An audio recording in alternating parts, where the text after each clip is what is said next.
मैं कार्तिक शर्मा 32 साल का एक आम आदमी हूं।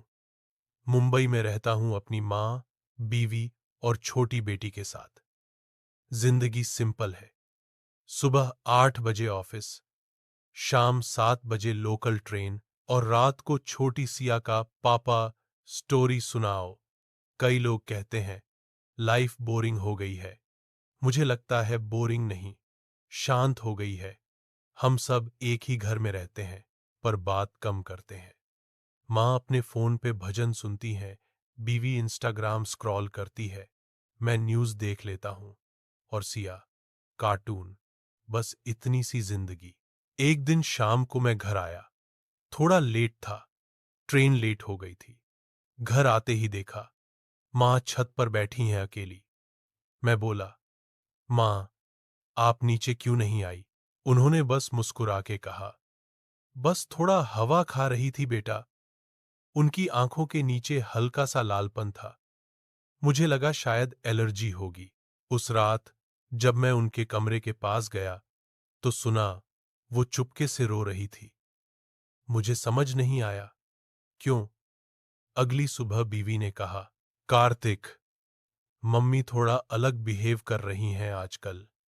मैं बोला, माँ थोड़ी इमोशनल हैं, शायद पापा की याद आ गई होगी।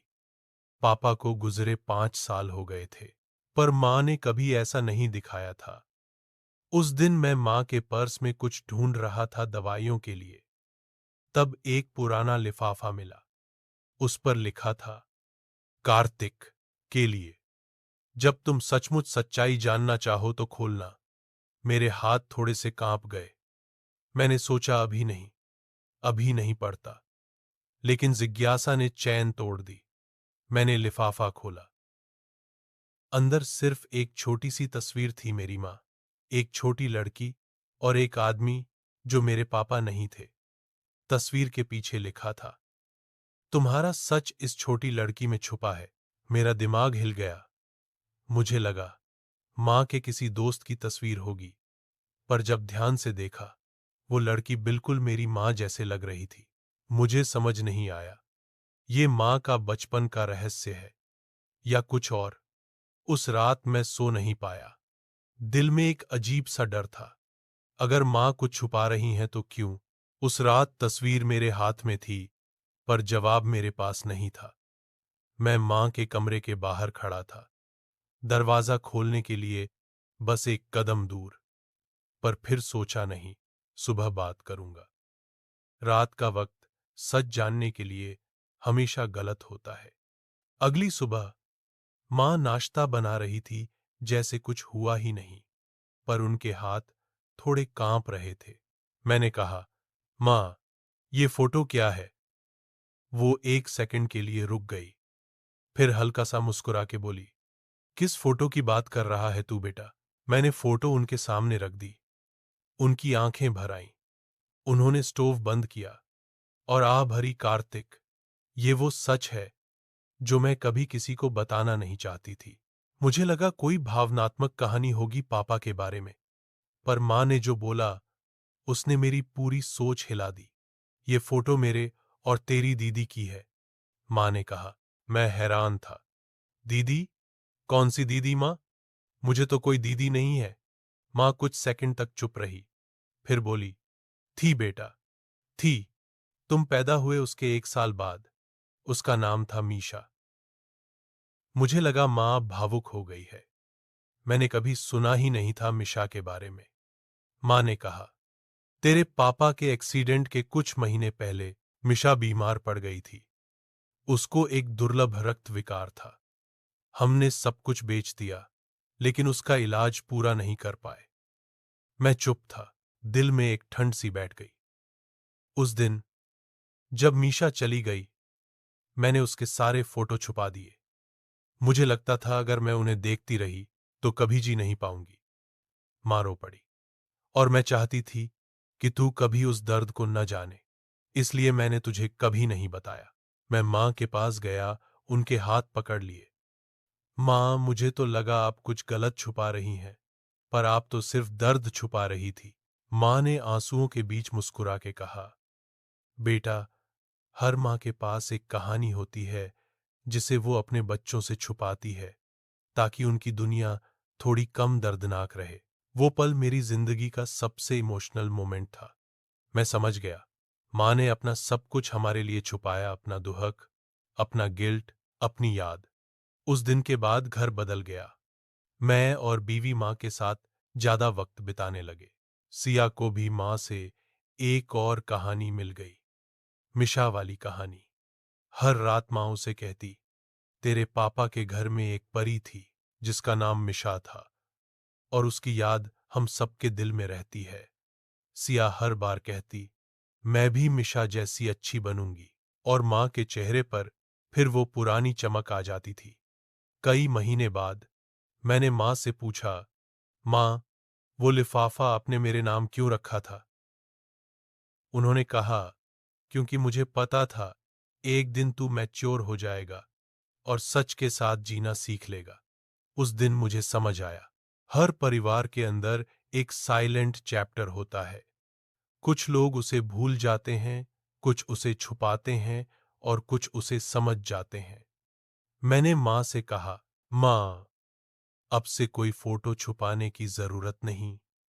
मीशा हमारे घर का हिस्सा है, हमेशा रहेगी। माँ ने मुझे गले लगा लिया। उस पल लगा, कभी कभी खुशी सिर्फ सच जानने से मिलती है, बदलने से नहीं। जिंदगी फिर से नॉर्मल हो गई थी, लेकिन इस बार नॉर्मल का मतलब अलग था। अब हम ब्रेकफास्ट टेबल पर सिर्फ खाना नहीं, बातें भी शेयर करते थे।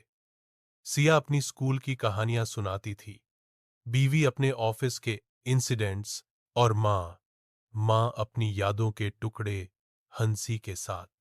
एक दिन मैंने कैजुअली माँ से कहा, माँ, मैं सोच रहा हूं एक किताब लिखूं आपके और मिशा के नाम। माँ ने पहली बार बिना डरे हाँ कहा, लिख बेटा, शायद मेरी कहानी किसी और माँ के लिए रोशनी बन जाए। मैं हर रात लैपटॉप खोल के लिखता, अध्याय 1, मिशा की मुस्कान। मुझे हर लाइन के साथ माँ का चेहरा याद आता और उनकी आंखों में वो छुपी हुई पुरानी कहानी। मैं लिख रहा था, पर अंदर से लग रहा था जैसे लिख के मैं माँ का बोझ हल्का कर रहा हूं। हर लाइन, हर मेमोरी उन्हें एक बार फिर जीने का मौका दे रही थी। एक रात लिखते लिखते माँ छुपके मेरे रूम में आई और बोली, बेटा, तुझे कुछ बताना है। मीशा के जाने के बाद मैंने एक छोटी डायरी लिखी थी, पर कभी किसी को नहीं दिखाई। उन्होंने वह डायरी मेरे हाथ में दी। उसके पहले पन्ने पर लिखा था, मिशा को भूलना नहीं चाहती, पर याद भी नहीं कर पा रही। मैंने उस डायरी को पढ़ा। हर पन्ना एक माँ के दिल का आंसू था। कहीं लिखा था, आज भी उसके खिलौने संभाल कर रखे हैं। कहीं लिखा था, आज भी उसकी आवाज सपने में सुनाई देती है। उस दिन मुझे एहसास हुआ, लोग दर्द से नहीं मरते, उसे अकेला जीने से मरते हैं। माँ के कहने पर मैंने उनकी डायरी और अपनी लिखी कहानी को मिलाकर एक शॉर्ट फिल्म बनाने का प्लान किया। शीर्षक, लेटर्स टू मीशा। पत्नी ने वीडियो एडिट करने में मदद की। सिया ने एक पंक्ति में वॉइस ओवर दिया, मैं मिशा हूं, मैं अपनी माँ के दिल में रहती हूं। सरल पंक्ति थी, पर जब माँ ने वो सुना, उनकी आंखों में आंसू और मुस्कान दोनों थे। उन्होंने बस इतना कहा, लगता है मिशा वापस आ गई मेरे घर में। लघु फिल्म यूट्यूब पर जारी हुई, 50 व्यू से शुरू हुई, पर धीरे धीरे 5 लाख तक पहुंच गई। लोग कमेंट्स लिखने लगे, ये कहानी मेरी माँ जैसी है। मुझे भी अपने किसी खोए हुए इंसान की याद आ गई। मैं हर कमेंट माँ को पढ़ के सुनाता। वो हर बार कहती, सबके अंदर एक मिशा होती है, बस लोग उसे दिखाते नहीं। एक दिन पोस्टमैन एक पत्र लेकर आया, बिना प्रेषक के नाम के। लिफाफे पर लिखा था, श्रीमती शर्मा के लिए, किसी ऐसे व्यक्ति से जो मीशा को याद करता है। माँ ने खोलते ही रो दिया।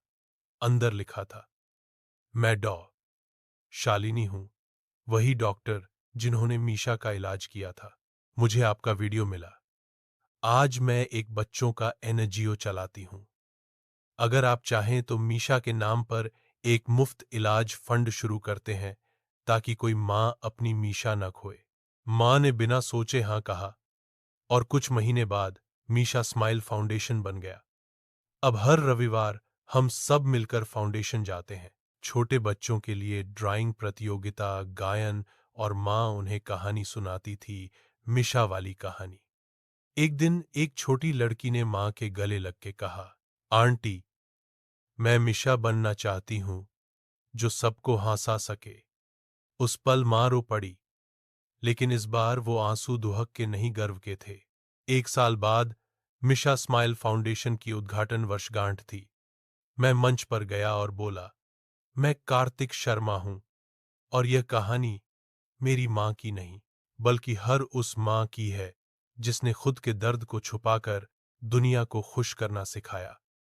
दर्शकों ने लगातार तालियां बजाईं। मां पहली पंक्ति में थीं। उन्होंने आंखों से बस इतना ही कहा, शुक्रिया बेटा।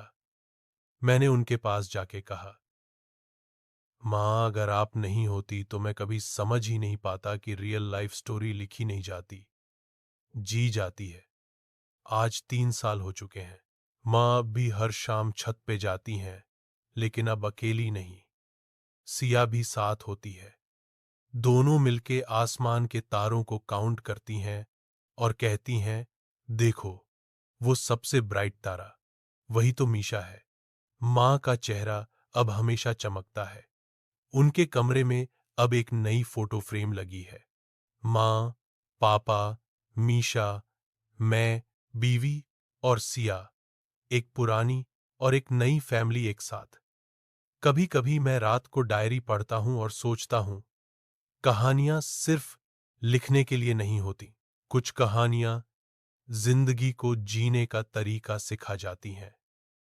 और तब मेरे दिल से बस एक बात निकलती है, रियल लाइफ स्टोरी बेस्ट। क्योंकि असली कहानियां दिल से लिखी जाती हैं और दिल से ही समझी जाती हैं।